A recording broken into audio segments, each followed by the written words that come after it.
nós temos estudado a lei do Senhor e nós estamos no quinto mandamento. E vale a pena fazermos uma breve recapitulação, até mesmo porque hoje nós temos irmãos que têm participado conosco pela primeira vez. Primeiro, como em João 17, Jesus vai orar pelos seus discípulos e por nós, espalhados em todo o mundo, em todas as eras, Jesus Cristo clama a Deus que santifique seus discípulos na verdade. E Jesus diz: a tua palavra é a verdade. Então, meus irmãos, a verdade é toda a Bíblia, todas as Escrituras é a verdade. E é ela que nos santifica, certo? Quando nós olhamos para os 10 mandamentos, nós vemos um resumo da lei do Senhor. Um resumo da verdade, daquilo que Deus quer de nós.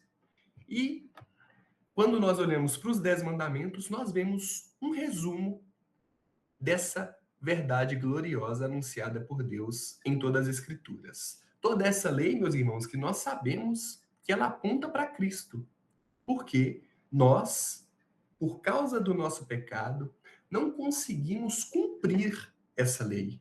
Mas Jesus veio e cumpriu-a perfeitamente. Então, essa lei do Senhor, todas as Escrituras apontam para o Cristo ressurreto que justificou cada um de nós, eu creio. Então, partindo dessa breve introdução, vamos para uma breve recapitulação. Quando Jesus foi questionado acerca do maior mandamento da lei, ele resumiu toda a vontade de Deus, moral, em dois grandes princípios. Mateus 23, do 37 ao 40, ele diz: amarás o Senhor teu Deus de todo o teu coração, de toda a tua alma, de todo o teu pensamento. Esse é o primeiro grande mandamento. E o segundo, semelhante a este, é: amarás o teu próximo como a ti mesmo. Destes dois mandamentos dependem toda a lei e os profetas. Ou seja, Jesus aqui, ele traz esses dois mandamentos, o primeiro grande mandamento e o segundo, e ele diz que esses dois que ele acabou de dizer depende de toda a lei, de todas as escrituras, de toda a verdade. Por quê? De toda a lei e os profetas. Então, de tudo que está escrito na Bíblia, provém esses dois mandamentos: amar a Deus sobre todas as coisas e o próximo como a ti mesmo. Então, Jesus aqui cita dois textos do Antigo Testamento. Deuteronômio 6:5, amarás, pois, o Senhor teu Deus de todo o teu coração, de toda a tua alma e de todas as tuas forças. E Levítico 19:18, mas amarás o teu próximo como a ti mesmo. Eu sou o Senhor.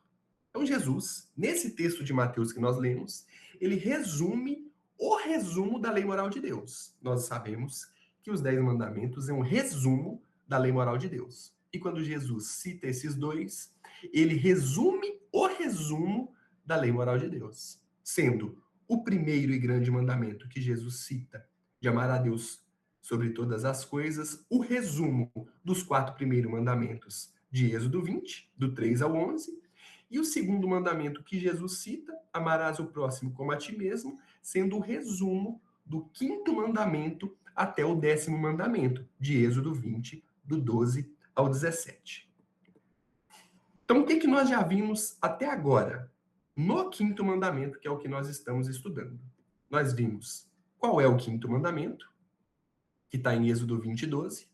Nós vimos que a palavra pai e mãe, eu vou ler, né, o quinto mandamento. O quinto mandamento honrarás teu pai e tua mãe, para que se prolonguem os teus dias na terra. Então, nós vimos que as palavras pai e mãe do quinto mandamento significam todos os superiores colocados sobre nós em autoridade, não somente o nosso pai e a nossa mãe. Lembrando, é só um resumo. Nós estamos analisando a lei como um todo. E as palavras pai e mãe do quinto mandamento diz respeito a todos esses superiores colocados sobre nós em autoridade. Nós também já vimos que os superiores são chamados de pai e mãe para que os superiores ajam com amor paternal e que os inferiores honrem os seus superiores com obediência voluntária como filhos. Então, o termo pai e mãe é utilizado para isso, para que os superiores ajam como pai e que os inferiores ajam como filhos. Nós também vimos que o alcance geral do quinto mandamento é o cumprimento dos deveres mútuos entre os inferiores, os superiores e os iguais. E também nós vimos que os inferiores devem honrar seus superiores em diversos aspectos, bem como nós vimos que os pecados, nós vimos quais os pecados dos inferiores para com seus superiores. Isso é tudo que nós vimos até agora. Todos os estudos bíblicos estão no YouTube. Os irmãos que quiserem ver, fiquem à vontade. Hoje, nós vamos iniciar a análise dos superiores e ver o que se exige dos superiores para com os seus inferiores. Nós vimos dos inferiores para com os superiores, tanto os deveres como os pecados. E hoje nós vamos ver, começar a ver os superiores.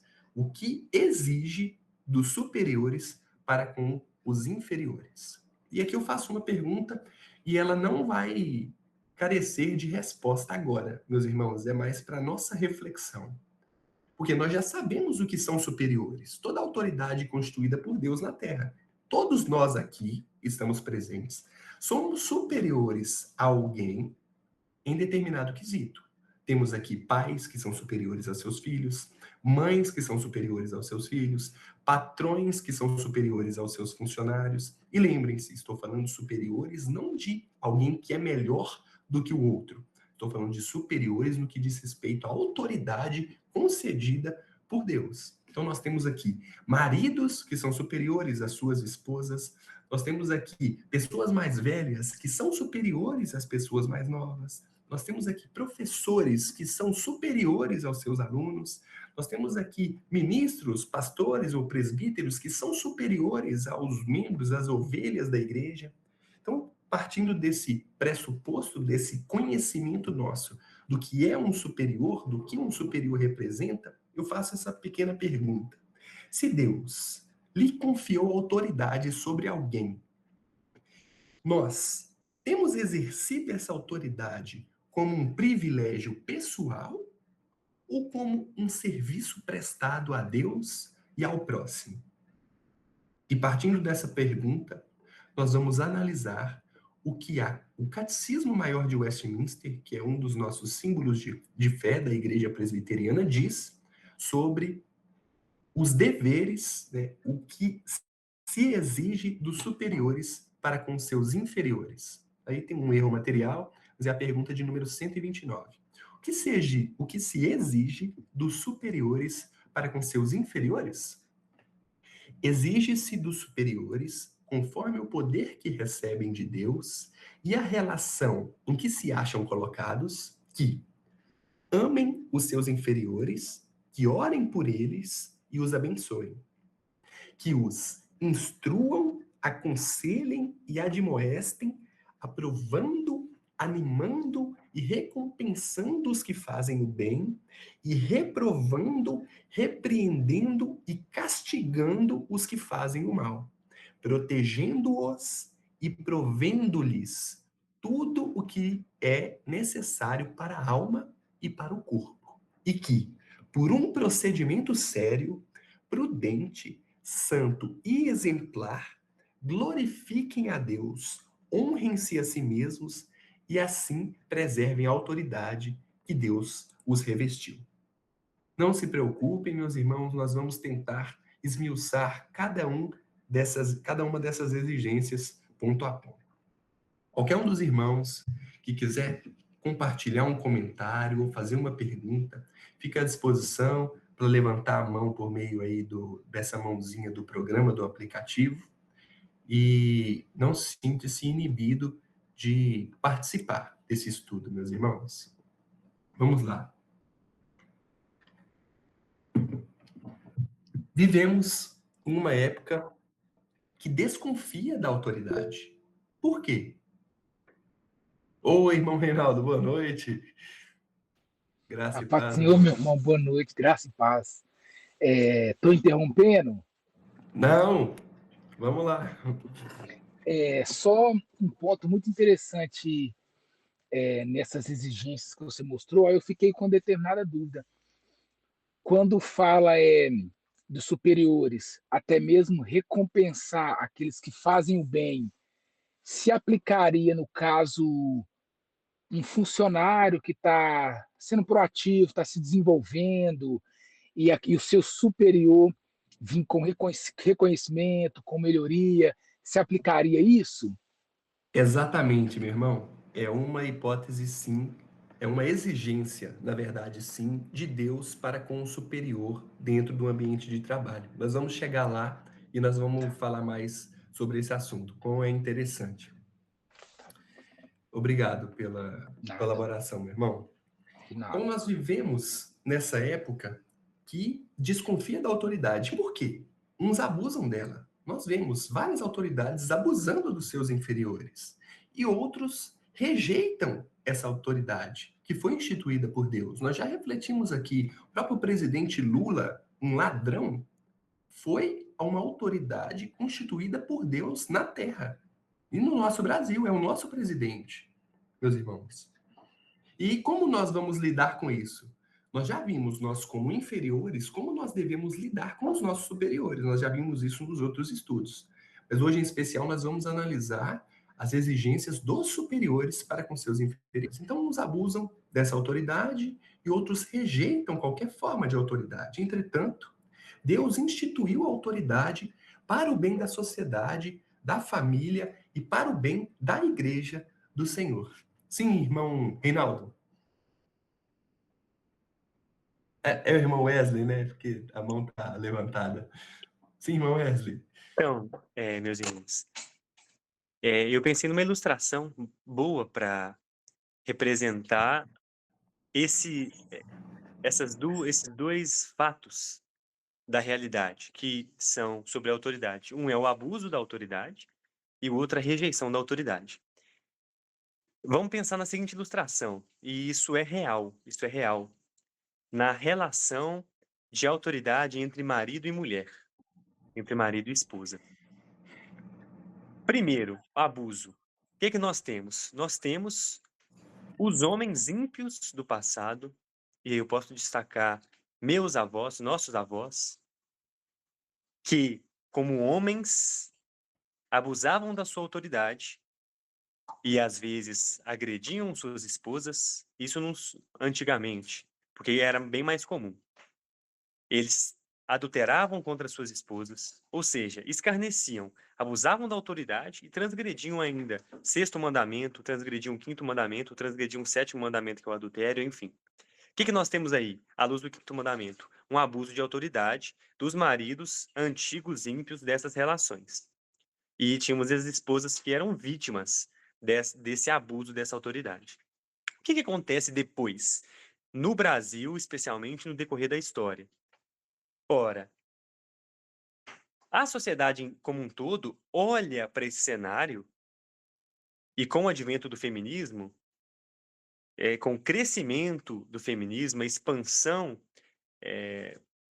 da femininolatria, por assim dizer, se é que eu posso usar esse termo, com a expansão mesmo dessa discussão sobre as mulheres, nós temos um caminho inverso. As mulheres olham para o abuso de autoridade desses maridos, que é um abuso real e verdadeiro, correto? Transgressão da lei de Deus em diversos aspectos. E qual que é a solução delas para esse abuso de autoridade? A autoridade nenhuma. Porque alguns homens transgridem a lei de Deus e abusam da sua autoridade, então agora nenhum homem tem que ter autoridade nenhuma sobre mulher. Nenhum marido deve ter autoridade sobre a sua esposa. E o feminismo, então, prega, a partir disso, um completo oposto. Que as mulheres agora não têm que se submeter a nenhuma autoridade de seus maridos. Então, olha, uns abusam e outros rejeitam qualquer forma de autoridade. Isso a gente percebe na evolução do feminismo na nossa sociedade. Ou seja, o problema é real, abuso de autoridade. Mas qual que é a resposta que a sociedade ímpia e caída dá para esse abuso de autoridade? Mais pecado. Eu olho para um pecado e eu peco mais. A solução para esse pecado é mais pecado. E a gente percebe que não é isso. A solução nunca vai ser pecar de outras formas para que um pecado deixe de existir. Então, a sociedade brasileira feminista passou de um abuso de autoridade masculina para uma completa rejeição da autoridade, né, com o advento aí, o crescimento e expansão do feminismo. Ótima colocação, irmão. Nós sabemos quais são os problemas advindos dessa quebra de autoridade, principalmente dentro do nosso lar. E ao observarmos o primeiro pecado de Eva, isso já fica evidente. Quando Eva toma o lugar de Adão, toma a decisão ali de comer do fruto, e por causa disso, é por causa do feminismo de Eva e, é claro, da falta de zelo de Adão com o seu lar, o pecado entrou em toda a humanidade. Irmãos, e o Catecismo de Westminster, que é esse nosso guia para entendermos melhor a palavra do Senhor, ele nos ensina que toda autoridade é delegada. Ninguém possui autoridade por direito próprio. Eu não sou. Não é porque eu sou bom, eu sou um bom homem, um bom marido, um bom pai, que Deus me deu a autoridade de governar o meu lar e de ser pai dos meus filhos. Não. Essa autoridade, ela pertence a Deus e ela é exercida pelo nome de Deus, não pelo que nós somos, na nossa cabeça, capazes de produzir ou de se encaixar dentro dessa autoridade que ele mesmo constituiu. Por isso, quem está acima de alguém não recebe apenas privilégios, mas também e principalmente responsabilidades. E vamos tratar então da primeira exigência de um superior para com o seu inferior, meus irmãos. E volto a dizer, todos aqui somos superiores em algum aspecto. Então vamos refletir com atenção. Os superiores devem amar seus inferiores. Colossenses 3,19. Vós, maridos, amai as vossas esposas e não vos irriteis contra elas. Embora esse texto é dirigido aos maridos, o princípio dele é amplo, como nós estamos estudando o quinto mandamento. E aqui diz respeito a toda autoridade que deve ser exercida em amor. O amor, ele impede que a autoridade se torne uma opressão.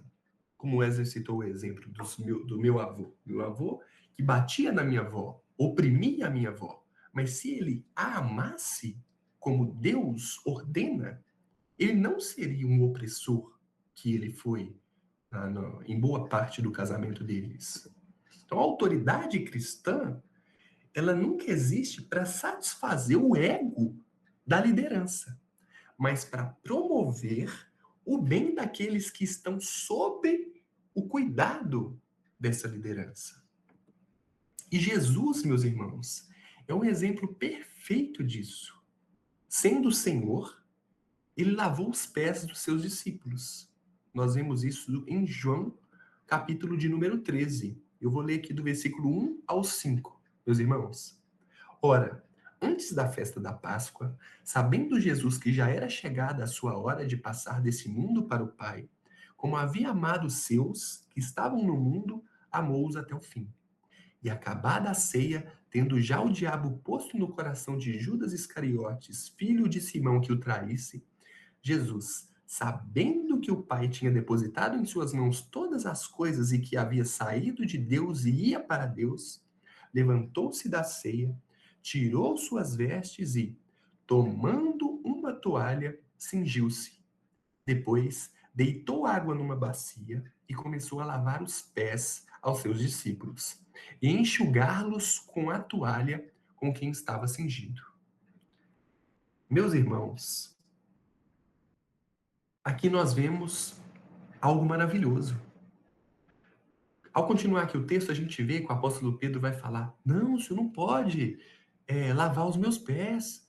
Isso não, né? O senhor é eu que deveria lavar os seus pés. Mas Jesus fala com ele: não, eu tenho que fazer. Se eu não fizer, você não tem parte de mim. Aí Pedro vai e fala: então me lava todo.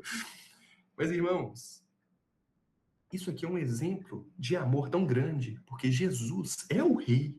Ele reina. Quem eram os discípulos, meus irmãos? E mesmo assim ele amou.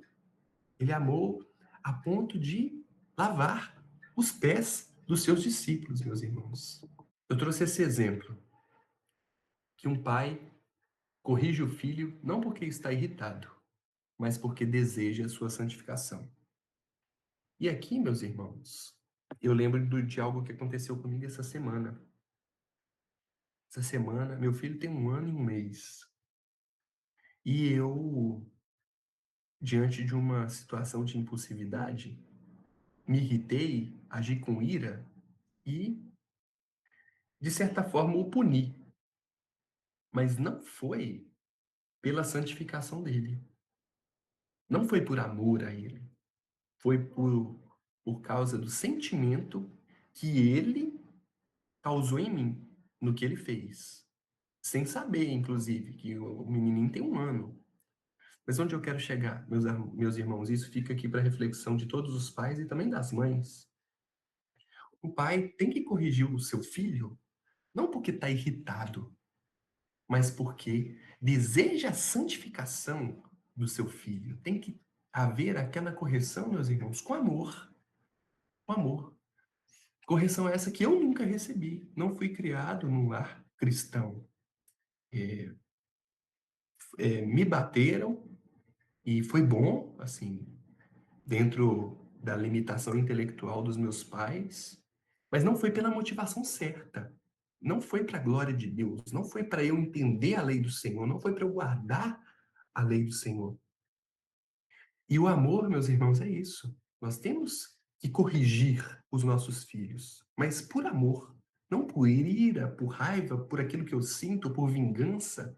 Talvez é melhor a gente dar um tempo, respirar, como diz, né, as escrituras, ir lá, cortar uma vara antes de aplicar a pena, para dar tempo de pensar, meus irmãos, mas que seja para a glória de Deus. E eu vou citar aqui outros exemplos. Um patrão justo que ama seu funcionário deseja o desenvolvimento dos seus empregados. Tem que tratar os seus funcionários com amor, com amor. Que os funcionários possam crescer, se desenvolver, atingir cargos maiores na empresa. Um pastor que deve amar as suas ovelhas, não apenas administrar a igreja, deve amar mesmo suas ovelhas como filhos, como pai. Enfim, meus irmãos, caminhando para a segunda exigência dos superiores. Os superiores devem orar pelos inferiores e abençoá-los. Sim, irmão Wesley. Bom, antes de avançar para o ponto 2, bem brevemente, o ponto 1 foi amar. Os superiores devem amar os seus inferiores. Mas pode surgir uma dúvida, então. Como um patrão ama o seu funcionário? Isso é claro, você deu um exemplo prático de como que isso acontece. Mas pode surgir uma confusão por causa do conceito de amor. Antes de aplicar o amor a todas as relações de autoridade que foram constituídas por Deus, nós temos que ter um conceito correto de amor, meus irmãos.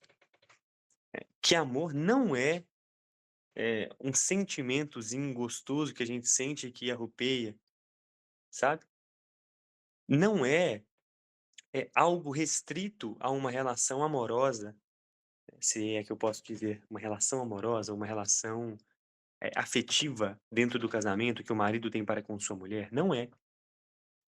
Nem só algo que pais têm pelos seus filhos. Né? O amor, ele é o próprio Deus, ele é o próprio Cristo.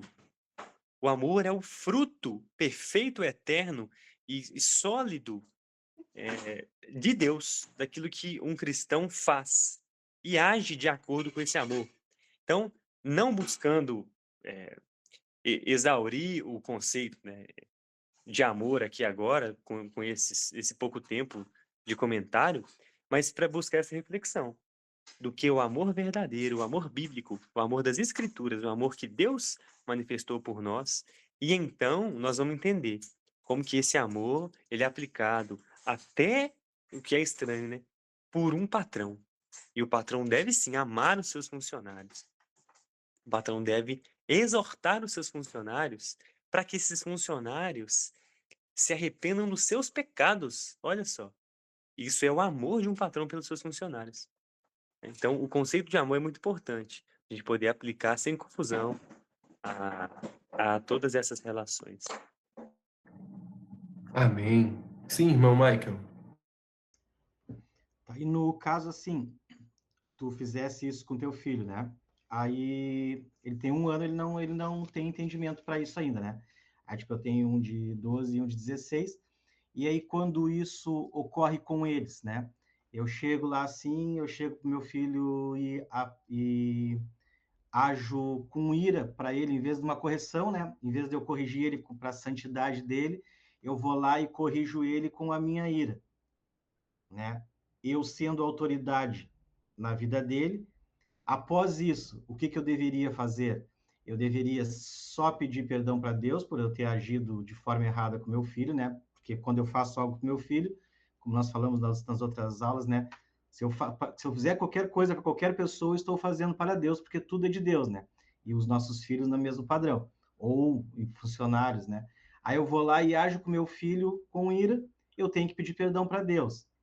E aí, no caso de uma autoridade maior, né? No caso de pai e filho, ou de patrão, funcionário, qualquer situação, né?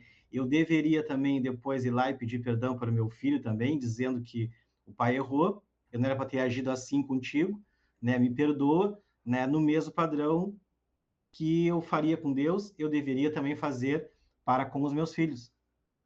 Oh, isso é uma ótima pergunta, meu irmão. E no meu exemplo, particularmente, que o meu filho, ele tem 1 ano, ele ainda não entende. Depois de eu dar um tapa na boca dele, foi o que eu fiz, ele ainda, assim, com os olhos raseados d'água, levou os braços para mim, querendo que eu o pegasse no colo.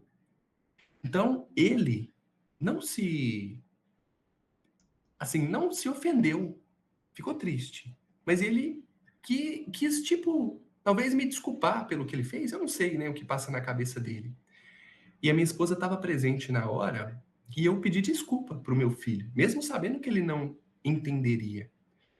Mas se ele, por exemplo, tivesse idade da consciência, um pedido meu de desculpa para o meu próprio filho não tiraria de mim a minha autoridade. Muito pelo contrário, meus irmãos, isso poderia ensinar algo maravilhoso para os nossos filhos, que é o papai também erra. E ele é humilde e se desculpou comigo, que devo honrá-lo e respeitá-lo como pai. E eu estou presumindo que o Espírito Santo vai, né, por meio do agir extraordinário dele, fazer com que a criança aprenda com o erro do próprio pai.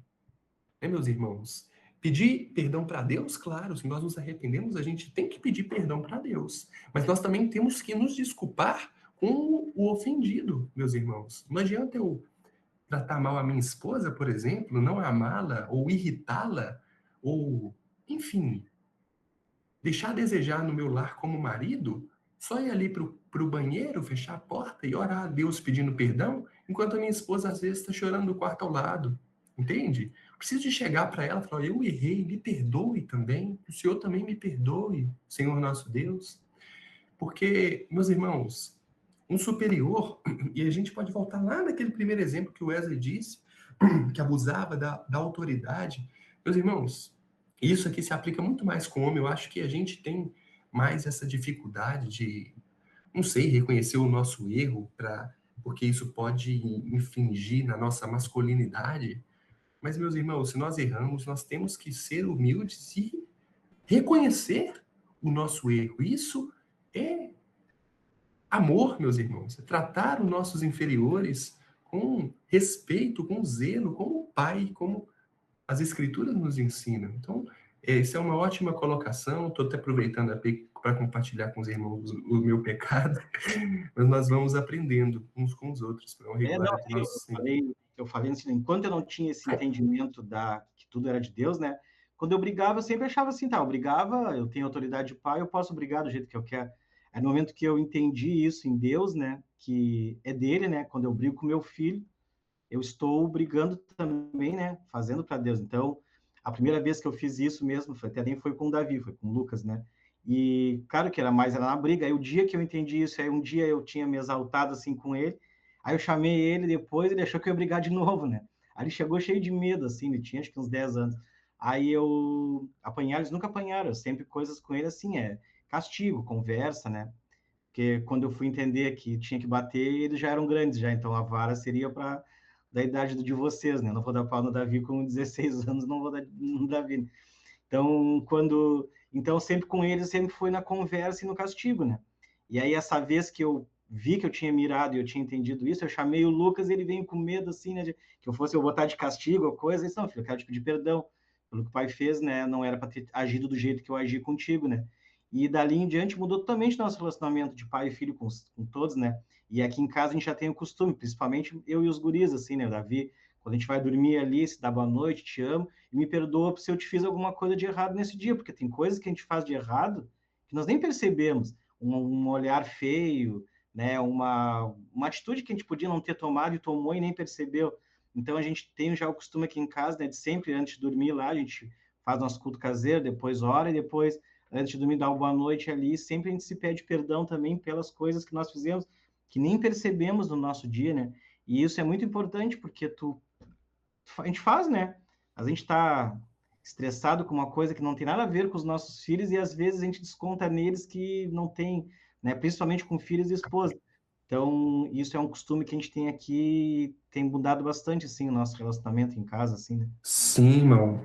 Mas a gente também não pode esquecer que se a gente teve essa reação pecaminosa, mas diante de um erro do nosso filho ou da nossa esposa, nós vamos pedir desculpa pelo nosso erro, e a minha Não, esposa falou que muito bem, mas não. pediu perdão pela minha exaltação, não pela e- correção. Ele continuou com o castigo que ele levou. Eu pedi Exatamente, pelo jeito que eu agi com ele. Eu não precisava ter agido daquele jeito, né? exatamente, né? Mas Dele, né? Do que ele tinha. isso, Só que eu pedi continuar. perdão foi do jeito que eu agi com ele. Não era para ter agido irado, né? Esse que foi o perdão. Diga assim, ó, tu tá de castigo, não foi? Ele não foi perdoado do castigo dele. Claro, Eu claro. pedi perdão pelo meu exagero que eu tive do jeito de lidar com ele, por achar que eu sou.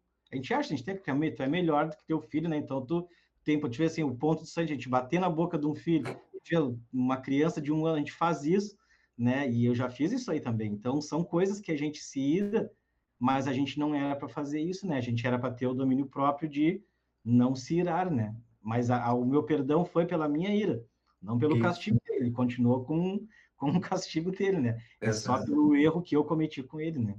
Sim, sim. Tem que manter a punição se ela se fizer Sim, necessária, né? Sim, irmão Wesley. Rapidinho sobre isso. Às vezes a punição é injusta também. Quando a punição é desproporcional, também devo perdão por ela, né? Por bater muito mais forte do que eu deveria, muito mais vezes do que eu deveria, né? Mas eu pedi a palavra para falar que nós vamos tratar disso, é o último ponto, na verdade, a pergunta 129. E que por um procedimento sério, prudente, santo e exemplar, glorifiquem a Deus. Honrem a si mesmos e assim preservem a autoridade com que Deus os revestiu. Então, as autoridades têm que ser exemplos. Então, quando eu cometo um pecado desse com o meu filho, eu não sou exemplo. E aí eu não devo pedir perdão nem só para ele, mas para minha esposa, que assistiu tudo e que viu eu sendo um tirano, eu usando a minha força masculina para causar medo no, indevidamente nos meus filhos, agredidos, né, de certa forma. Então tem que pedir perdão até para a esposa, porque ela também nos olha e nós temos que ser exemplos para elas, né? Então é muito Também. complexo. Semana passada foi, não sei quem falou que foi uma chicotada, né? Que assim, a aula foi bem dura para os inferiores, mas essa também para os superiores, agora é outra dureza para nós. Meus irmãos, lembre que isso se aplica a tudo. O patrão também com o funcionário, é um pastor com suas ovelhas, e enfim, Os nós mais devemos velhos. os mais velhos para com os mais novos, exatamente. Bom, então vamos prosseguir. Qualquer comentário, meus irmãos, levantem a mão. Então, superiores devem orar pelos inferiores e abençoá-los. 1 Samuel 12, 23. E quanto a mim, longe de mim que eu peque contra o Senhor, deixando de orar por vós. Antes vos ensinarei o caminho bom e direito. Então, os superiores devem interceder pelos inferiores e abençoá-los, meus irmãos. Samuel entendia que no texto que nós lemos, que deixar de interceder pelo povo seria pecado.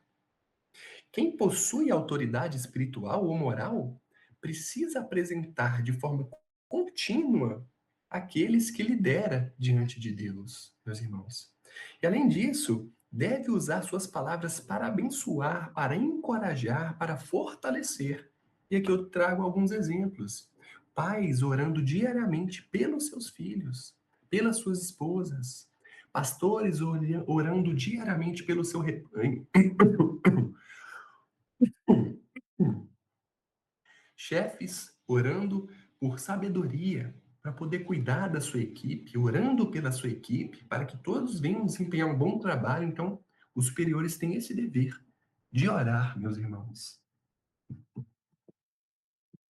Por favor. Irmãos, só lembrando que esse também é um dever dos inferiores para com os superiores. Então, Também, numa relação de autoridade, todo mundo tem o dever de ora, orar pelo outro. é verdade. E só mais um comentário também, que a gente já tratou disso, mas orar é uma manifestação de amor tão grande. Por quê? Tiago vai falar na sua carta que vocês são loucos de falar que amanhã eu vou fazer tal coisa, semana que vem eu vou fazer tal coisa. Vocês deviam falar, se Deus quiser, farei tal e tal e tal. Então percebam que nada eu posso fazer se Deus não me permitir que eu faça. Então, como que eu desejo o bem da minha esposa e eu quero causar esse bem com as minhas próprias mãos? O que eu tenho de bom para dar para minha esposa e para os meus filhos? E para vocês, irmãos, amigos? Nada.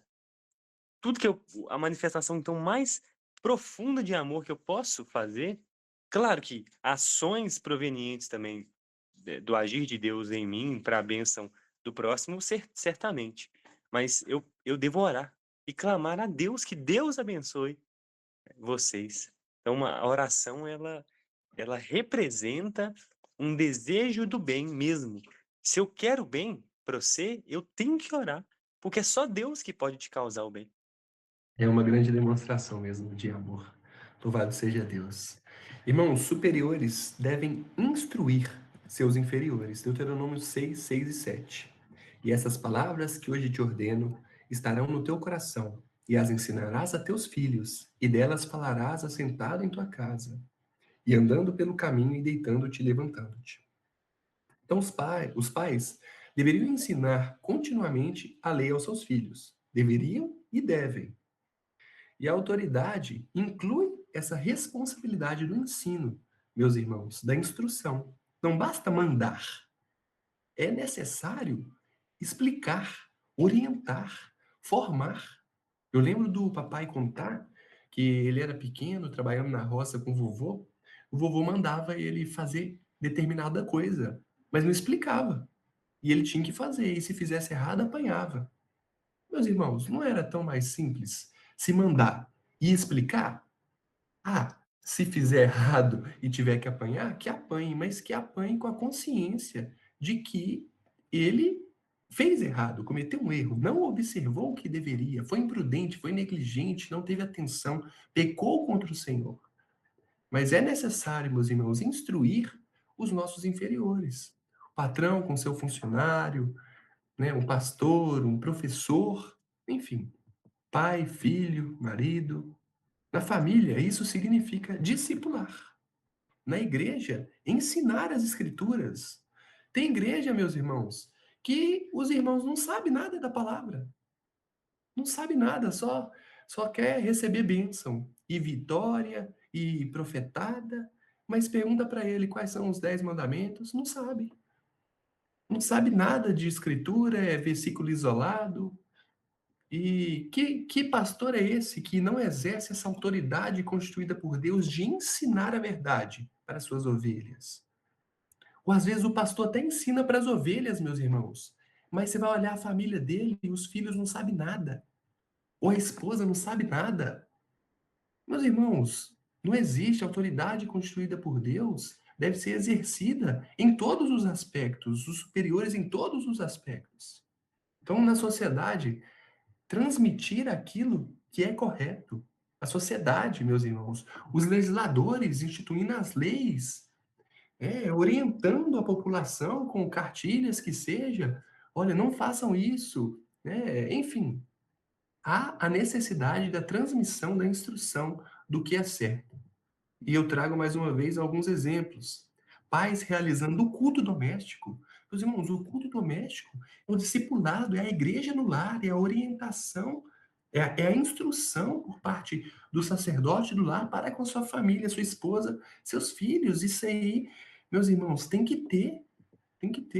Professores ensinando com honestidade seus alunos, sendo honestos, não escondendo a verdade. Líderes, formando novos líderes.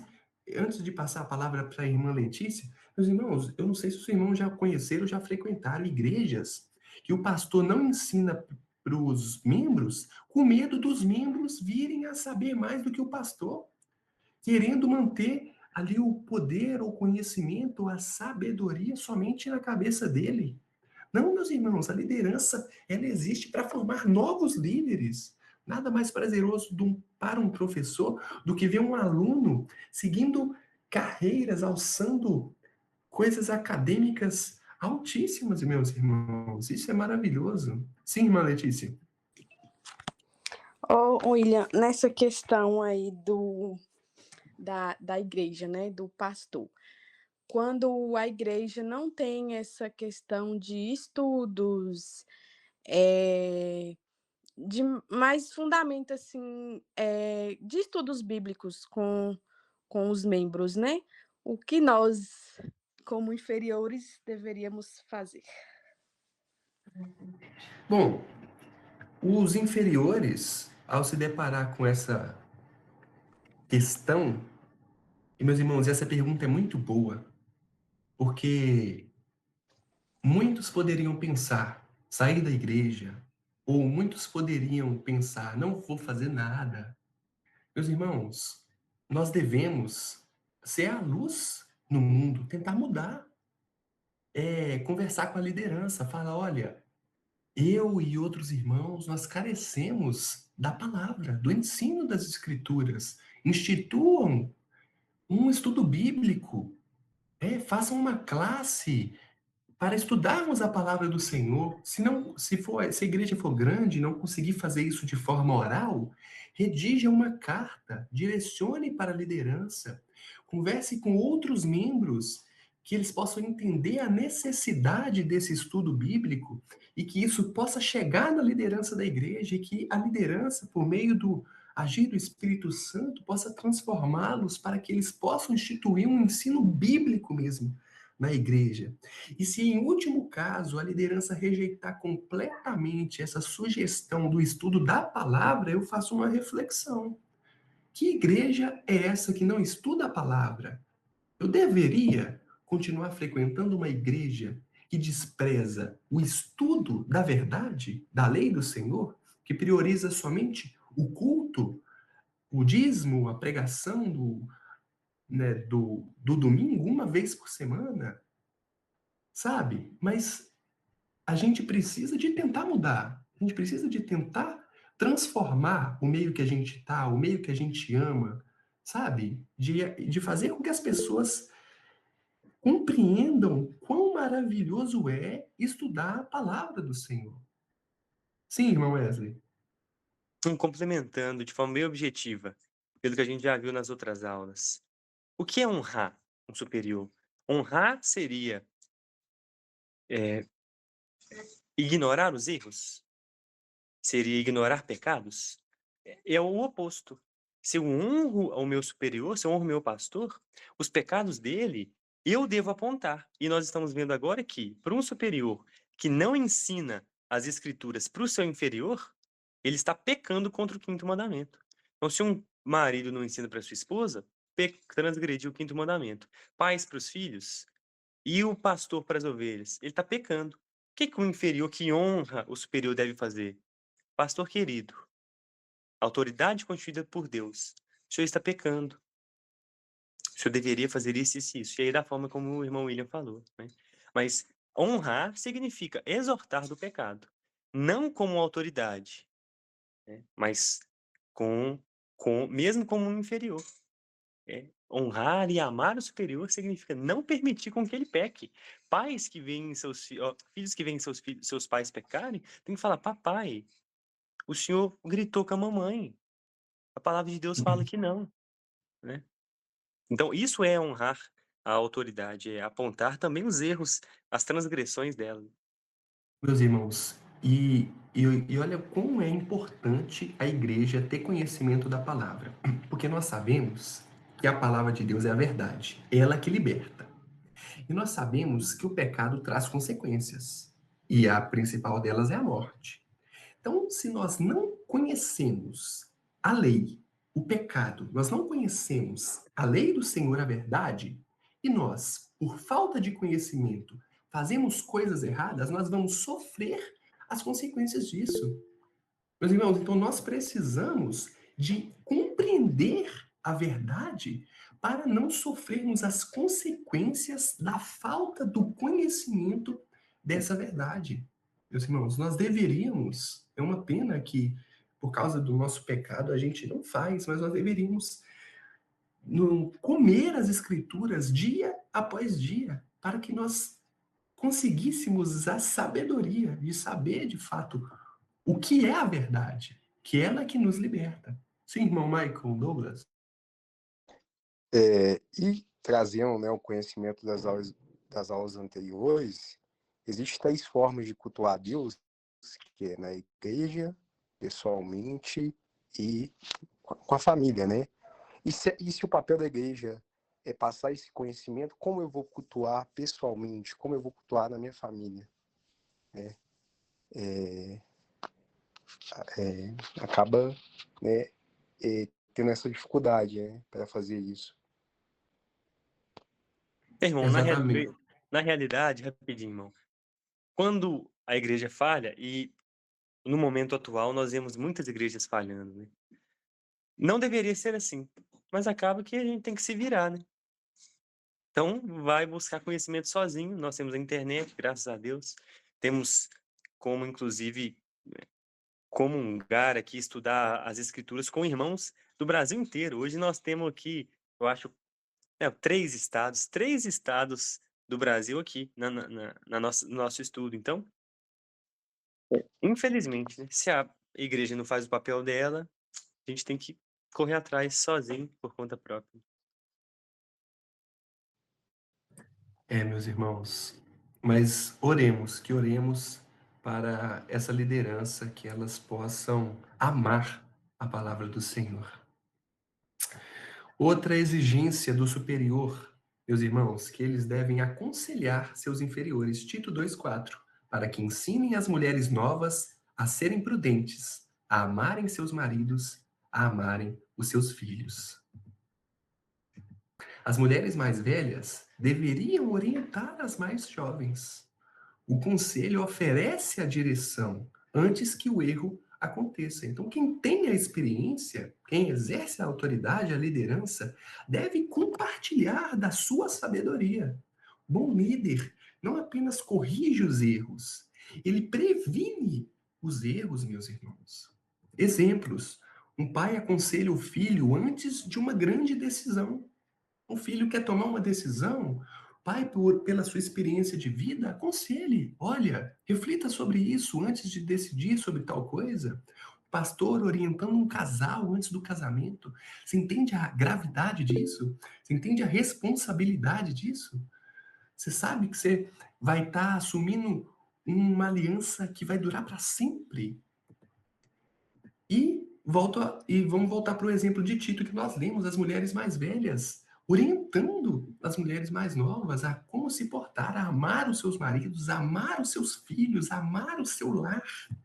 Isso é um dever, meus irmãos, dos superiores.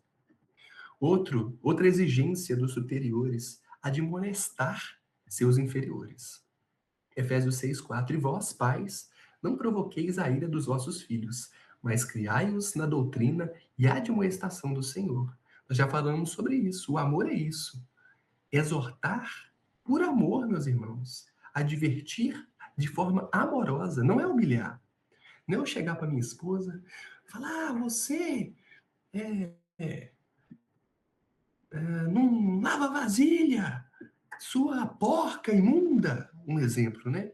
Não, meus irmãos, se ela não está cuidando com zelo dos bens materiais que Deus deu para ela, eu devo falar, olha, você está quebrando o sexto mandamento, o sétimo mandamento. Não, o sétimo não É o furtarás, o 8º. oitavo mandamento. Nós ainda o oitavo mandamento, nós ainda vamos chegar lá. Você está quebrando o oitavo mandamento, você não está zelando por aquilo que Deus te deu. Não faça isso, você está pecando contra Deus. Para que ela pare de pecar. E mostrar o perigo do pecado, a consequência do pecado. Nesse exemplo aqui, por exemplo, das vasilhas, ficar suja, vai ter que jogar fora mais cedo, vai ter que comprar outra, vai gastar o nosso dinheiro. Dinheiro que, enfim.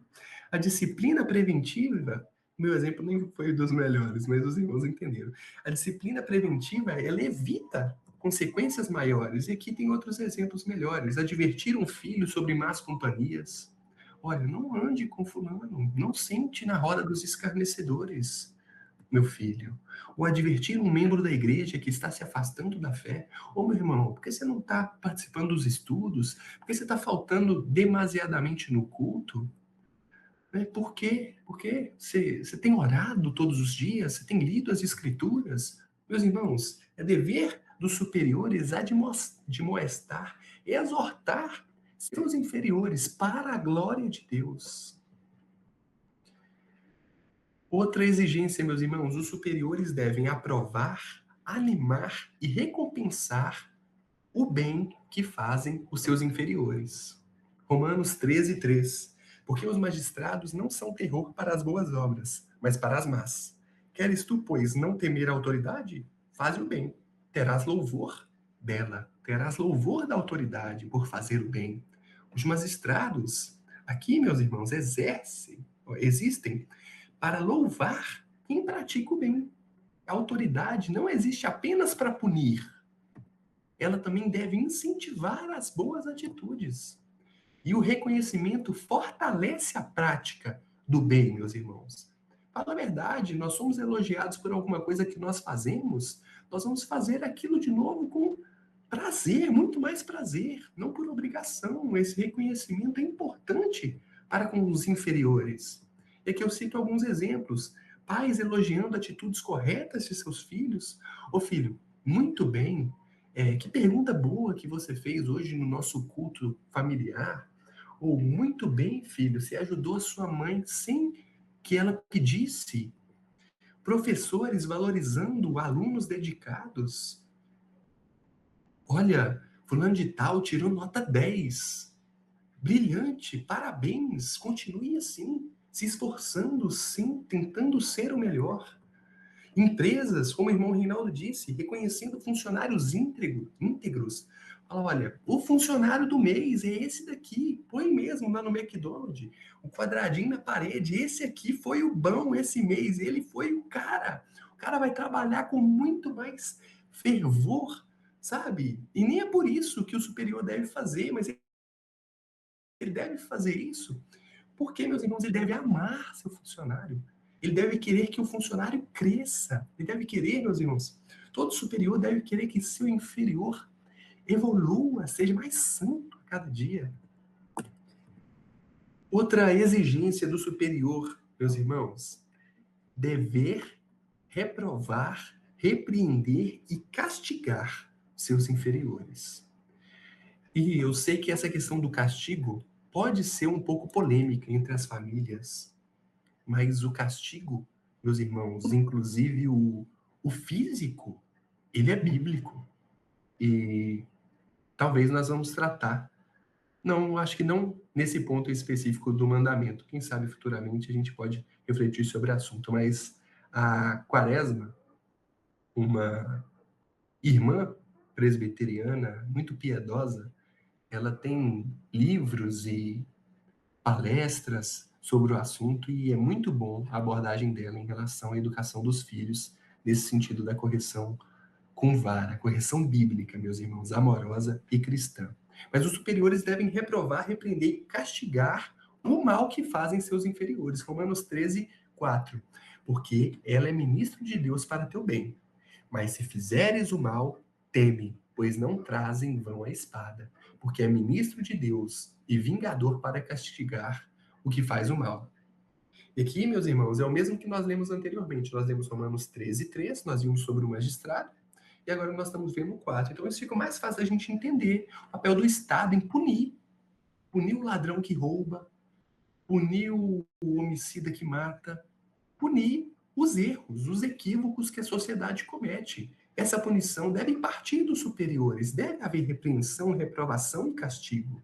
A autoridade deve trazer a espada para punir quem pratica o mal. Provérbios 29, 15. A vara e a repreensão dão sabedoria, mas a criança entregue a si mesma envergonha a sua mãe.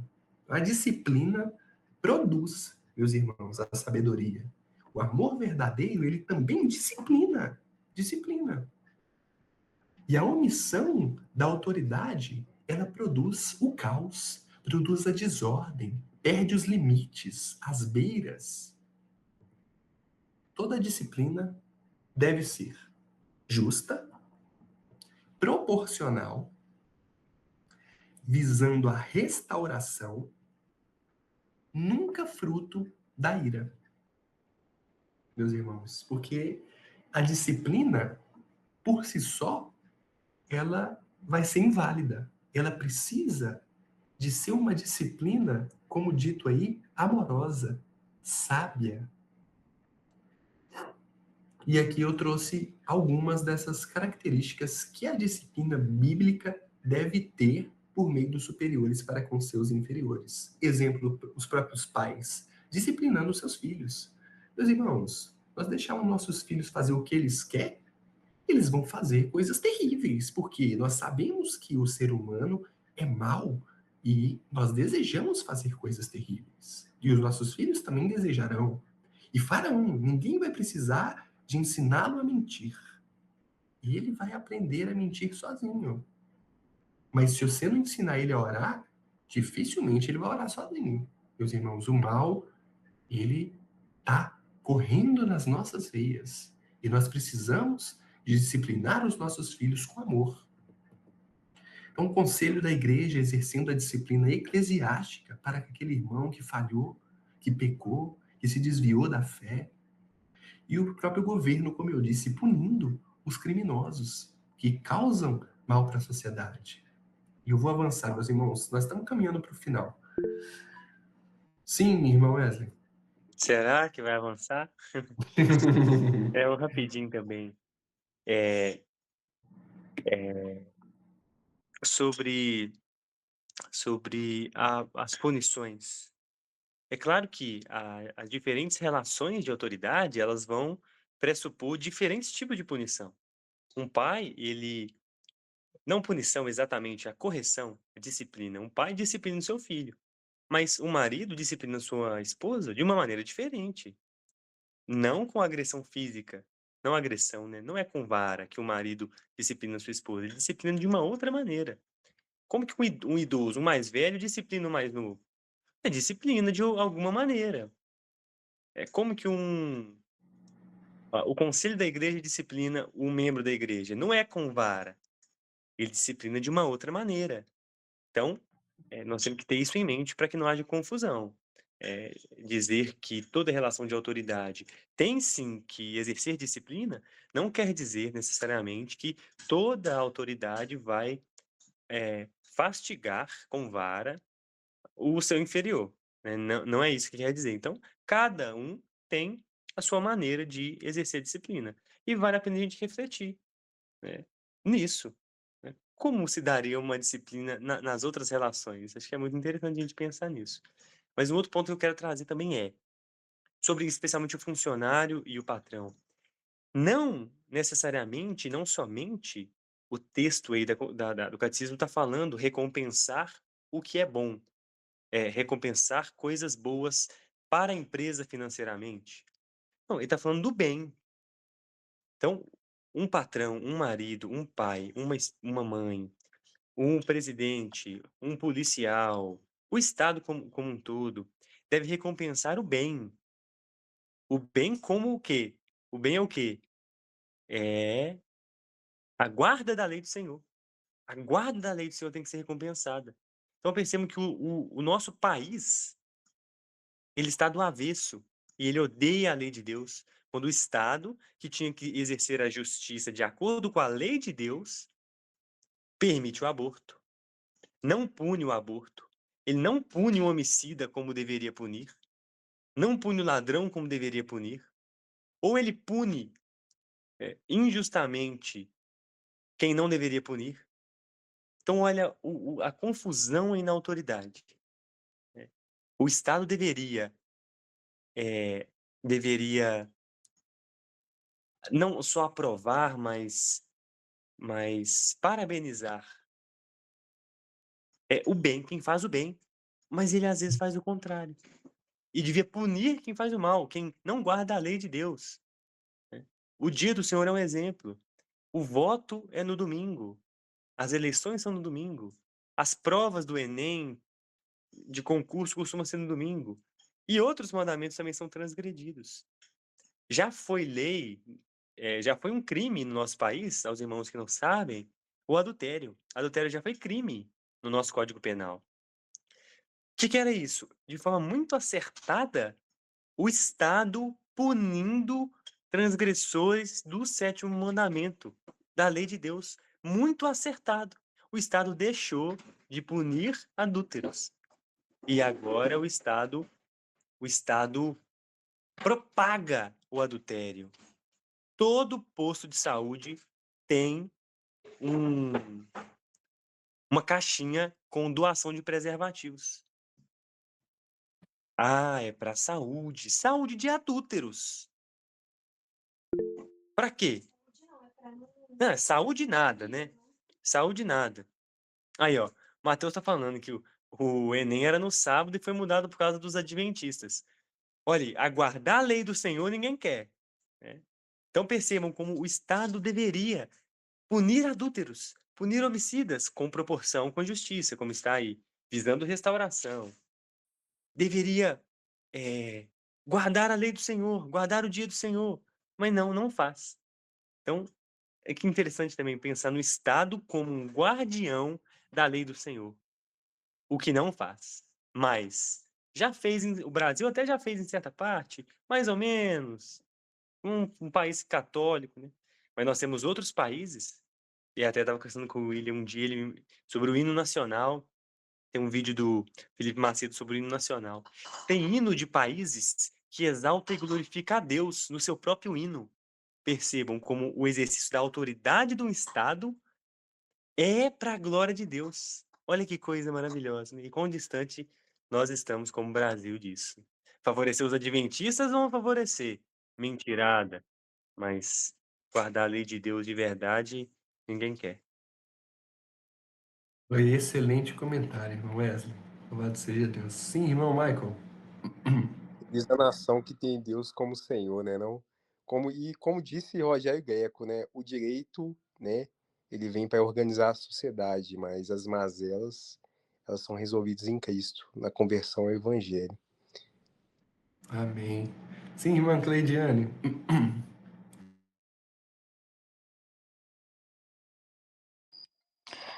A minha dúvida é em relação a como exercer essa disciplina na igreja. Por exemplo, vou me colocar como referência. Eu sou batizada, sou de frente da igreja, eu exerço um papel dentro da igreja, mas eu começo a me desviar dos caminhos do Senhor, mas dentro da igreja eu me mantenho servindo, exercendo minhas funções. Como que funcionaria isso em relação ao membro, pastor, igreja? Certo. Primeiro, eu gostaria de ressaltar que eu não sou pastor, né? Não sou presbítero, não tenho, vamos dizer assim, autoridade para falar como é, mas eu sei o que a Bíblia diz. E num texto particularmente de Mateus 18, quando vai orientar cristãos a resolverem conflitos e pecados dentro da igreja, é dito que, primeiro, conversa-se com o irmão no particular. Então, vamos supor que a irmã Cleidiane está em pecado, eu sou um irmão da igreja, talvez nem exerço certa liderança, ou exerço, enfim. Mas eu sei disso, eu como irmão em Cristo, por amar a irmã Cleidiane, vou chegar até ela, irmã, é sabido que a senhora tem quebrado a lei do Senhor, tem quebrado tal mandamento, e a senhora não deveria fazer mais isso. Enfim, explicar as consequências do seu pecado, te exortar, tentar te levar ao arrependimento por meio da exposição da palavra, enfim. E o texto de Mateus vai nos dizer que se eventualmente a irmã Cleidiane não ouvir, eu devo tentar por uma segunda vez, mas não ir mais sozinho, levar mais um ou dois irmãos, não sei, que está lá no texto, Mateus 15. E aí a gente faz uma conversa já maior, fala, irmã Cleidiane, a senhora está reiterando a sua prática pecaminosa, nós estamos aqui agora em maior número para te falar que a senhora não deveria fazer isso, conserte-se para a glória do Senhor, enfim. Se não der certo com essas duas testemunhas, seria para toda a igreja, isso, meus irmãos, e todos orando, inclusive, pelo arrependimento da irmã Cleidiane. E aí toda a igreja chegar, a irmã, não faça isso e tal. Enfim, em último caso, se ela não ouvir e desprezar, que a igreja deve desconsiderá-la, excomungá-la, não considerá-la mais uma irmã, não ter mais comunhão e parte com ela, porque ela não ouviu e observou essa exortação amorosa por parte da igreja do Senhor. Se algum dos irmãos quiserem também complementar esse assunto, mas aos olhos de Mateus 15 parece ser a forma mais adequada de exortar um irmão na igreja. E aqui, meus irmãos, lembrem-se, eu não estou falando de exortar um ímpio. Não é eu chegar para uma pessoa que desconhece totalmente, é inimiga de Deus, e falar, ô, meu irmão, você está quebrando o 5º mandamento. Ele, o que é mandamento? Não é isso que eu estou falando. Nós estamos falando de irmãos que às vezes desconhece o 5º mandamento, mas está em comunhão com os outros na igreja do Senhor. Sim, irmão. Eu complemento de alguma maneira, sim.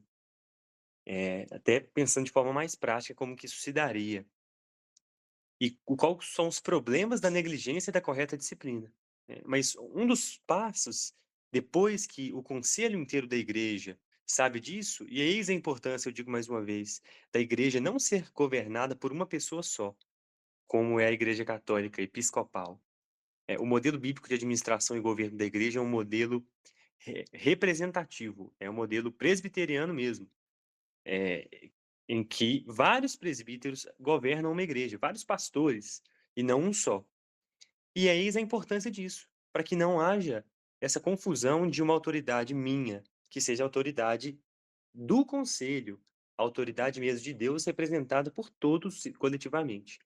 Uma punição, de certa forma, nessa disciplina é o afastamento dos próprios sacramentos e pode chegar até a excomunhão, como o irmão William disse. Mas eu quero falar sobre aspectos práticos. Que problema nós temos nisso? Olha para vocês verem.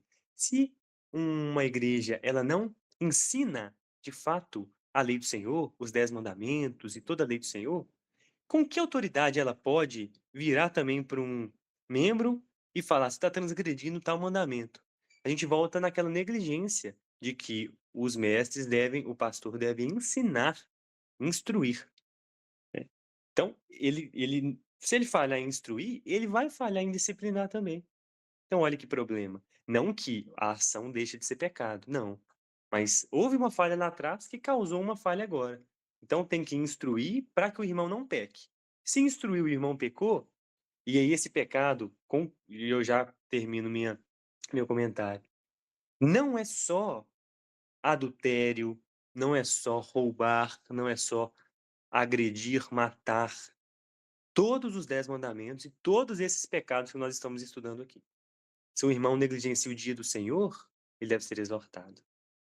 Se o irmão está adorando a Deus por meio de imagens, quebrando o segundo mandamento, ele deve ser exortado. Se um irmão não crê em Deus da maneira correta, à luz do primeiro mandamento, ou se manifesta de forma incrédula, ele deve ser exortado. Então, a disciplina eclesiástica ela é por pecados. Não só por pecados públicos e graves, por todos os tipos de pecados, né? Reiterados, que a gente peca todo dia, toda hora, em pensamento.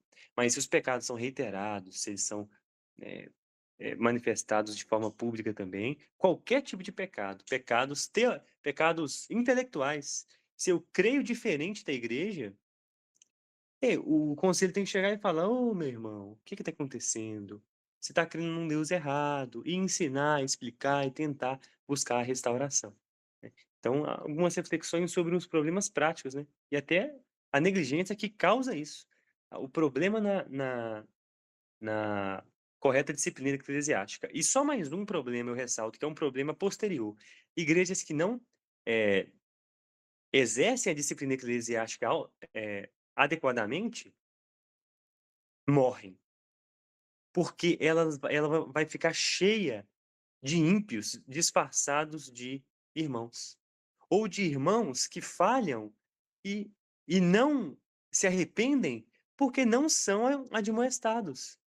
Então, um irmão piedoso que está pecando e precisava só de que o conselho chegasse até ele e falasse: você está pecando, e ninguém faz. Então, ele continua pecando, porque ninguém fala com ele.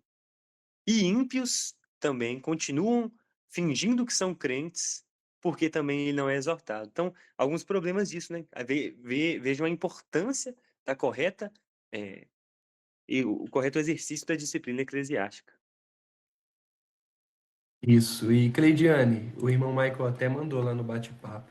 A senhora pode fazer a leitura desses 5 versículos de Mateus 18, palavras do próprio Jesus, sobre exortar o pecado de um irmão em Cristo. Vamos Obrigada. Mas continuar. lembrando que isso sempre é feito com amor, buscando a restauração.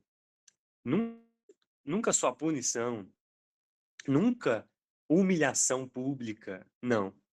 As pessoas que estão juntas são testemunhas, não é nunca para, olha só, não. É visando a restauração, visando mesmo a manifestação de amor. Sim, ficou bem clara a minha dúvida. Obrigada.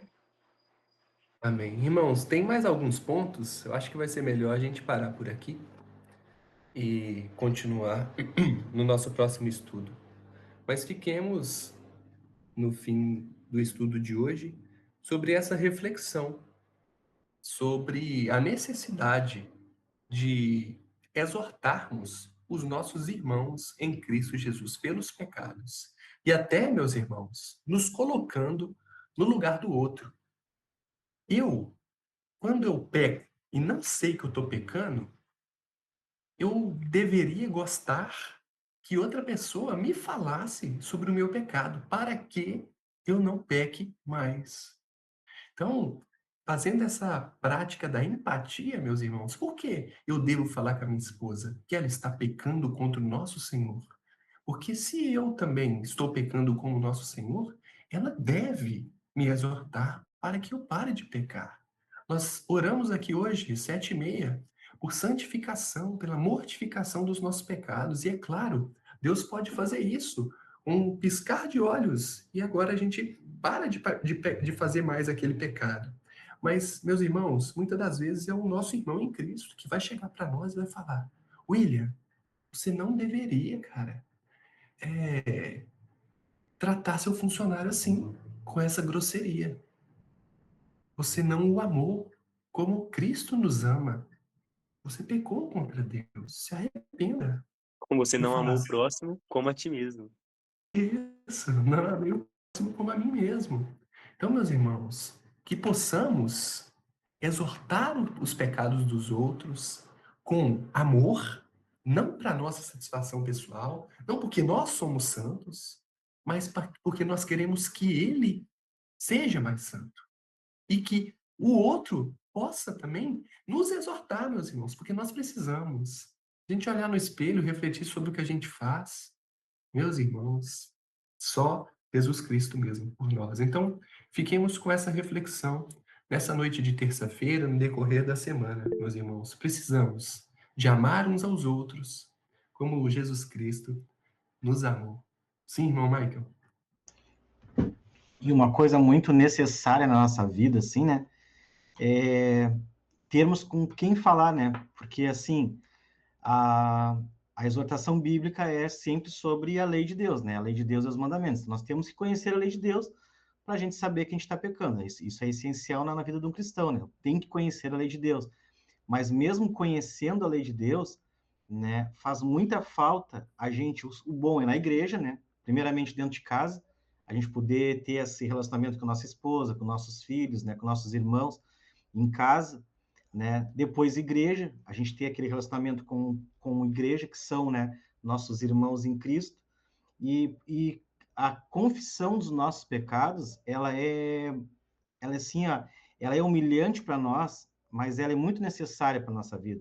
Eu preciso de ajuda. Tem coisas que eu faço que se eu não peço ajuda, eu vou ficar fazendo aquilo no meu obscuro ali e sempre vou achar que, como a gente não enxerga Deus, né, visivelmente, como a gente enxerga nossos irmãos, aí é bom a gente conversar com pessoas, né, e confessar esses nossos pecados. Por isso que é bom de ter confiança, né, em irmãos, esposa, filhos, É, né? mas eis a importância de ter alguém de confiança. Imagina confessar o seu pecado para alguém que vai zombar de você, que vai contar para os outros, fofocar, enfim, Sim, utilizar aquilo contra você, né? não, eu digo, por isso a importância da família, né? Primeiramente em casa, né?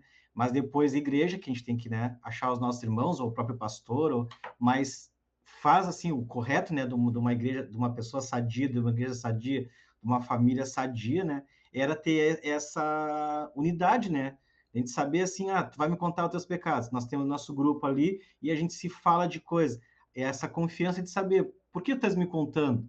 Tá me contando? Nós temos essa união para um orar pelo outro, um auxiliar o outro, um ajudar o outro, porque tem coisas que nós fazemos que a gente, né, até acho que o Wesley estava falando ali, assim, né, quando a gente não sabe que é pecado.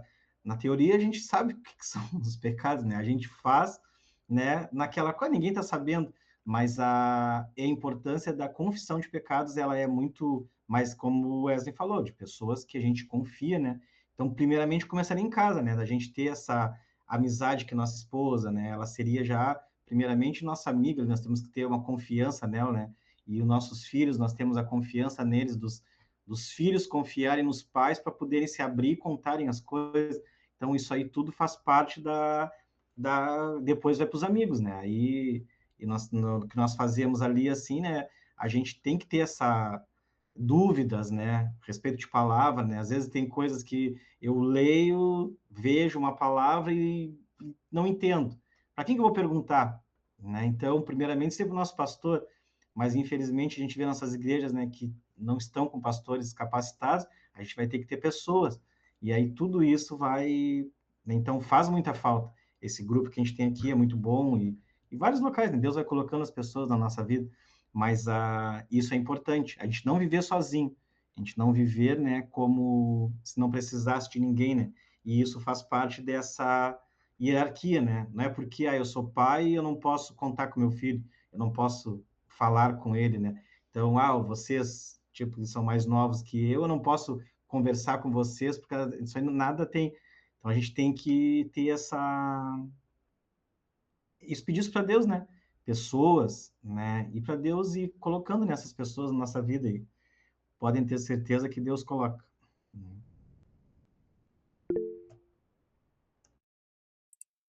Amém, irmãos. Falta menos de 1 minuto. E eu convido o irmão Wesley para fazer uma oração relâmpago para nós poder descansar. Graças a Deus, nosso Senhor Deus glorioso, o Senhor é o nosso Pai, que o Senhor é a autoridade máxima sobre nós, que o Senhor nos ajude a aplicar esse conhecimento e os próximos, e todos, para que as nossas relações sejam mudadas. Nos faça, Senhor, autoridade como o Senhor é. Nos faça ser pais como o Senhor é. Que as mães sejam também como o Senhor é. Que amemos os nossos inferiores como o Senhor ama. Nos ajude, Senhor, e nos conduza também em paz nessa nossa semana, para a sua glória, e mortifica todos os nossos pecados. Em nome de Jesus, obrigado pelo nosso Salvador. Amém.